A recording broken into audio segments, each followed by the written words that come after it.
regardez ce que dit le chef ukrainien du conseil régional de Kherson.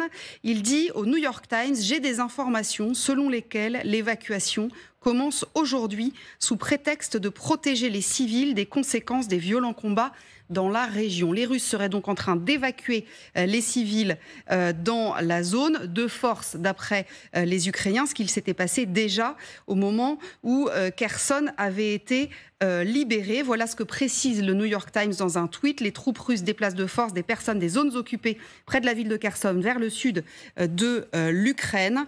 Ça pourrait indiquer que les forces de Moscou pourraient se préparer à se retirer davantage de cette zone avant une contre-offensive ukrainienne anticipée. De fait, Nivine Potros, il est vrai que les Ukrainiens ont réussi ce qu'on peut peut-être appeler une incursion sur la rive gauche du Dniepr. Alors effectivement, la situation pour l'heure, elle est encore floue, mais on nous parle effectivement d'une toute petite zone où les Ukrainiens ont donc été repérés. On va essayer d'y voir plus clair en zoomant sur cette carte. Cette toute petite zone, la voici. Je vous rappelle un petit peu les couleurs. Les oranges, c'est donc les zones occupées par les Russes. Le jaune sur la carte, ce sont les territoires revendiqués par les Russes. Et il y a donc cette toute petite zone que l'ISW, l'Institut américain pour l'étude de la guerre, attribue donc aux Ukrainiens après la publication de plusieurs vidéos ces derniers jours, comme par exemple cette vidéo. On y voit une embarcation ukrainienne naviguer sur le Dniepr, le long de la rive gauche donc du Dniepr. Les soldats ukrainiens qui se trouvent à bord vont ensuite débarquer sur cette rive gauche tenue par les Russes. Ils vont ensuite être frappés à de nombreuses reprises. Cette vidéo, elle date du 18 avril dernier. Ce qui est très intéressant, c'est qu'elle a été géolocalisée avec précision. Cette vidéo, elle a été tournée tour à tour dans ces trois lieux. Une seconde vidéo a également fait son apparition. Elle a été tournée plus dans les terres puisqu'elle a été géolocalisée juste ici. Cette seconde vidéo, la voici. Et là aussi, on voit des Russes frapper des Ukrainiens qui se trouvent donc sur la rive gauche du Dniepr. Preuve effectivement que les Ukrainiens ont bel et bien mis un pied sur cette rive. Alors qu'est-ce que cela veut dire? Que veulent dire exactement ces vidéos? C'est très difficile de le dire. L'ISW le reconnaît par exemple. L'étendue des positions et l'intention des Ukrainiens ne sont pas claires, de même que leur capacité et leur volonté de conserver des positions renforcées dans la zone. Alors certains y voient les prémices de la fameuse contre-offensive que l'on attend depuis plusieurs semaines. Une première étape, ce que l'on appelle en langage militaire une tête de pont, mais ce n'est pas aussi simple, écrit l'ISW qui précise que ce mot tête de pont n'apparaît pas dans son rapport sur la situation sur place, puisque qui dit tête de pont dit forcément première étape, avec ensuite une seconde étape qui consisterait à faire franchir du matériel et des hommes dans cette zone. Or cette zone, ce sont des marécages, il n'y a pas de route. On voit mal comment les Ukrainiens pourraient y acheminer assez aisément des hommes et du matériel. Alors certes, il y a un pont à proximité, on en a beaucoup parlé, le pont Antonovski, mais il est totalement hors d'usage. Ça semble très compliqué. Alors l'autre hypothèse possible, c'est que ces vidéos sont probablement des opérations de reconnaissance, des explorations des lignes défensives russes, comme on en a d'ailleurs déjà vu ces derniers mois. Souvenez-vous de ces vidéos autour de la péninsule de Kinburn. Il pourrait tout simplement s'agir de repérage. Alors il y a une autre piste éventuelle, ce serait une stratégie de diversion de la part des Ukrainiens pour déstabiliser les positions russes, forçant ainsi l'armée russe à se redéployer dans cette zone, tandis que pour l'instant, elle est plutôt aux abords de la ville de Zaporijjia. Alors, du côté russe, on affirme évidemment que tout ça n'est que spéculation, que les Ukrainiens ne sont pas parvenus à prendre position définitive sur la rive gauche du Dniepr. C'est Vladimir Saldo, le gouverneur russe de la région, qui l'affirme. Preuve en est la publication d'une vidéo tournée juste là où on voit des soldats russes expliquer qu'ils tiennent bel et bien toute cette rive du Dniepr et que les Ukrainiens n'ont en aucun cas gagné du terrain dans la zone. Merci beaucoup Nivine. Alors rien ne permet de dire que c'est une tête de pont, ce que nous dit donc l'ISW. Regardez ce que dit un conseiller du ministère ukrainien de l'Intérieur. Nous savons que l'information est une arme. Il est crucial de respecter le silence informationnel. Catherine Gentil, ne pas trop en dire ou bien ou bien laisser filtrer raisonnablement simplement pour inquiéter. Ça peut être ça aussi. Oui, parce que ça peut être aussi qui perd gagne. C'est-à-dire que si vous réussissez à faire croire à l'ennemi que sur un point en particulier vous êtes faible, ce qui serait le cas des Russes, là, d'après ce que disent les Ukrainiens, ça peut aussi donner l'idée aux Ukrainiens d'attaquer plutôt à cet endroit-là. Et puis, effectivement, les Russes, à ce moment-là, en fait, seraient prêts à résister à cet endroit. Donc, il est évident que dans les semaines qui viennent, tant qu'il n'y aura pas cette contre-offensive ukrainienne, on aura sûrement pas mal d'événements de ce type où on se demandera mais pourquoi font-ils ça, qu'est-ce qui se passe exactement, etc. Parce que chacun va tester l'autre. Et en tout cas, ce qui est sûr, c'est que les Ukrainiens ne sont pas en train d'organiser dans les heures qui viennent un débarquement dans cette région. Ça, c'est clair.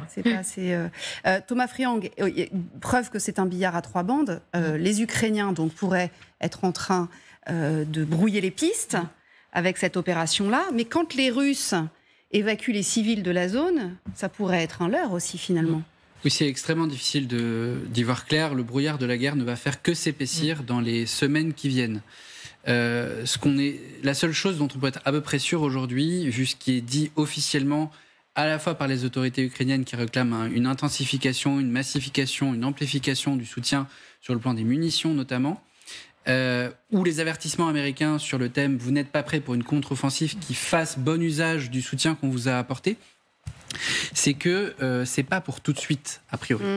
Et je pense que c'est une bonne chose que l'Ukraine prenne le temps d'abord de finaliser, de mettre au point ses brigades pour pouvoir mener une contre-offensive qui soit victorieuse, y compris parce qu'au moment où ça va se produire, les Russes risquent de rentrer dans cette logique qu'ils entretiennent régulièrement d'inversion du langage, d'inversion de la rhétorique de l'agresseur et de l'agressé. Et nous, Européens, il faut aussi qu'on soit parfaitement prêts pour pouvoir, sur le plan politique et diplomatique, accompagner les Ukrainiens dans leur contre-offensive en contrecarrant ce discours que les Russes vont nourrir, de dire, regardez, ces oblasts qu'on a annexés de façon totalement normale par des référendums, maintenant, ils sont agressés par les troupes ukrainiennes et en plus de ça, ça se fait dans un désordre absolument incroyable avec le soutien des Occidentaux, ce qui permettrait à la Chine de venir apporter, peut-être de franchir les lignes rouges qu'on a posées, c'est-à-dire d'apporter du soutien militaire à la Russie. Donc il faut que nous aussi, politiquement, diplomatiquement, on soit prêts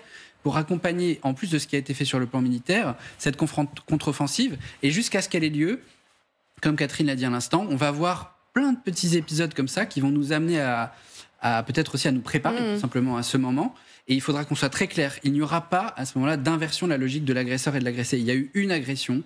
La Russie a 2 fois, en 2014 et en 2022, tenté une invasion de l'Ukraine. Et là, les Ukrainiens sont en train de reprendre leurs droits souverains. Alors, ceci dit, colonel, si effectivement les Russes sont en train d'évacuer, alors ils emploient le terme évacuer, plutôt de forcer les civils à partir plus au sud, ça peut être un signal. On a bien compris qu'effectivement c'était compliqué de faire traverser les chars et les hommes sur le Dniepr à cet endroit-là. Ceci dit, avec les patriotes qui sont arrivés, etc., est-ce que ça ne peut pas quand même être le début de quelque chose, ou c'est totalement exclu d'un point de vue militaire ? Alors en fait, il ne s'agit pas d'une constitution de tête de pont, parce qu'en voyant 2 bateaux avec une vingtaine de soldats, c'est insuffisant. Donc en fait, comme type d'opération, c'est peut-être une opération d'infiltration. Donc on laisse effectivement de nuit, puis là 2 jours, après des soldats tester le dispositif, voir éventuellement si parmi les civils, il peut y avoir des mouvements de résistance, d'où peut-être la réaction des Russes d'évacuer les civils qui seraient encore sur la zone. Ah oui, ça serait pour éviter la résistance. Notamment, voilà. Je sais qu'à Kherson, elle avait été très, très efficace. Voilà. Donc, par ailleurs, il faudrait aux Ukrainiens donc des moyens discontinus de franchissement. C'est ce qu'ils ont avec ces bateaux. Et ensuite, il faudrait des moyens continus. C'est-à-dire qu'il faudrait mettre des ponts fixes avec des barques. Et c'est assez lourd comme dispositif. Il faudrait surtout disposer sur place de la suprématie aérienne pour constituer un tel dispositif qui permettrait à des chars ou à des troupes motorisées de franchir une coupure qui, comme vous l'avez souligné, n'est pas très nette au plan topographique, puisque c'est une zone de marécage. Donc en fait, le problème dans les zones de marécage, c'est de savoir exactement si elle est favorable ou elle pourrait être favorable au char ou pas. Oui, le problème, si vous voulez, c'est que les Ukrainiens n'ont pas trop le choix non plus pour leur contre-attaque. C'est soit dans le sud, soit là où les Russes ont essayé d'attaquer en renforçant leur dispositif. Mais le problème à la fin, c'est qu'il va falloir qu'un jour, ils fassent une contre-offensive qui leur permette de gagner la situation militairement de manière claire, si vous voulez. Parce que soit ils dispersent leurs moyens, ils essaient d'attaquer pour voir si les Russes tiennent toujours le coup, soit ils, comment on dit, de manière un peu familière, ils mettent le paquet quelque part, avec un effet de surprise maximal.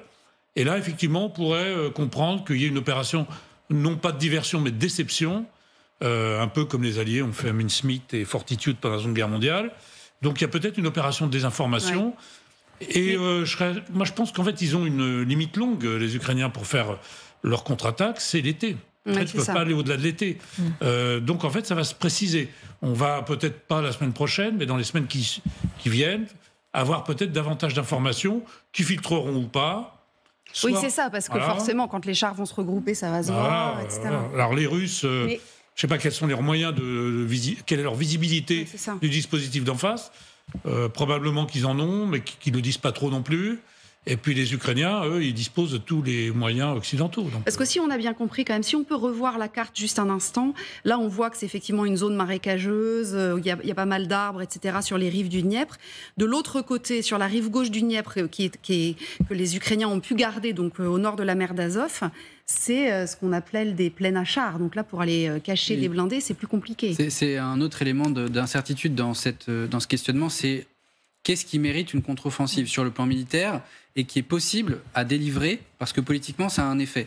Et quand on voit Kherson, la difficulté de franchir le Dniepr, la question des marécages derrière, on voit que c'est géographiquement plus proche de la Crimée, donc ça peut peut-être permettre une percée pour la Crimée pour aller chercher l'adversaire sur le terrain criméen. L'avantage, c'est la proximité de la Crimée. Sur le plan de l'autre côté du Dniepr, comme vous l'avez dit, vers le nord de la mer d'Azov, là, il y a une ligne beaucoup plus simple à tracer, déjà pour couper l'annexion en deux, et pour atteindre une des villes qu'on a régulièrement citées, qui s'appelle Melitopol, qui est un point important, et qui serait aussi une victoire militaire. Et c'est peut-être une victoire militaire qui, politiquement, produit des effets pas trop différents, et qui, militairement, est peut-être plus facile à gagner. Donc on ne sait pas. Oui, et puis elle asphyxie la Crimée, parce que c'est par Melitopol que tout transite. Est-ce qu'on peut imaginer, Catherine, que les Occidentaux, en livrant leurs armes, aient donné, j'allais dire, émis des conditions, en tout cas, aient donné des consignes pour dire, écoutez, vous jouez tout à la fois, et non pas, comme on disait tout à l'heure, comme l'évoquait le colonel tout à l'heure, peut-être un peu là,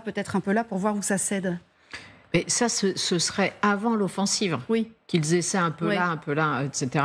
Mais c'est vrai qu'au moment où il va y avoir cette fameuse offensive, on l'a dit souvent sur ce plateau, ce sera un fusil à un coup, c'est l'expression de Didier François, parce que je rends à César ce qui lui appartient, parce qu'effectivement, là, les Occidentaux, les alliés de l'Ukraine, vont essayer de fournir tout ce qui est possible en termes de matériel militaire, en termes de renseignements, enfin tout ce qui est nécessité pour une contre-offensive de cette envergure, mais ça ne pourra pas se reproduire. Donc soit en tout cas à brève échéance. Donc soit les Ukrainiens effectivement réussissent à percer à un endroit et ils peuvent revendiquer une victoire qui ultérieurement permettra de négocier avec les Russes en position de force.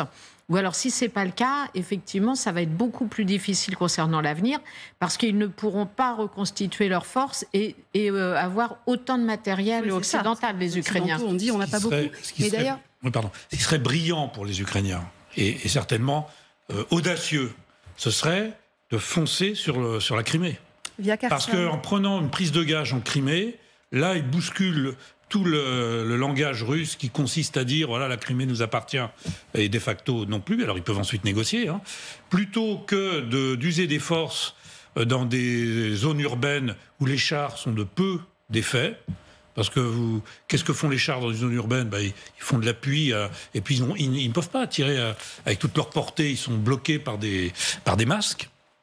Donc en fait, Voilà, ce qui serait brillant, voilà, c'est ça. Est-ce que c'est ce qu'ils ont prévu? Ça, j'en sais rien. Parce que vous disiez, il faut avoir la maîtrise du ciel pour traverser le voilà, le problème, il est là. Avec les patriotes, on a pas oui, mais les patriotes, si vous voulez, vous n'allez pas les mettre proches de la ligne de front. Les patriotes, c'est fait pour défendre des zones urbaines, des postes de commandement, des zones assez statiques. Le patriote, il va pas... Ce serait plutôt les guépards allemands ou les crotales français qui pourraient suivre les blindés. J'irais plutôt les guépards. Et ce serait à très courte courte altitude. Donc voilà, en fait, les Ukrainiens, c'est un coup de poing, un coup ou pas, il peut y avoir plusieurs temps dans une offensive, tester le dispositif constitution d'une tête de pont, bien entendu, et la suprématie aérienne, elle peut très bien avoir lieu de manière... chronologique, c'est-à-dire qu'elle peut très bien avoir lieu le temps nécessaire pour constituer la tête de pont. C'est ce qu'avaient fait encore les Égyptiens pour la traversée du canal de Suez. Ils avaient complètement aveuglé les Israéliens. Voilà, ils avaient, pendant le temps nécessaire, alors ensuite évidemment c'était moins bien terminé, mais ils avaient pu envoyer, je sais pas, une centaine de milliers d'hommes de l'autre côté du canal de Suez. Il faut le temps de construire les ponts, les barges, etc. Donc effectivement, c'est pas simple.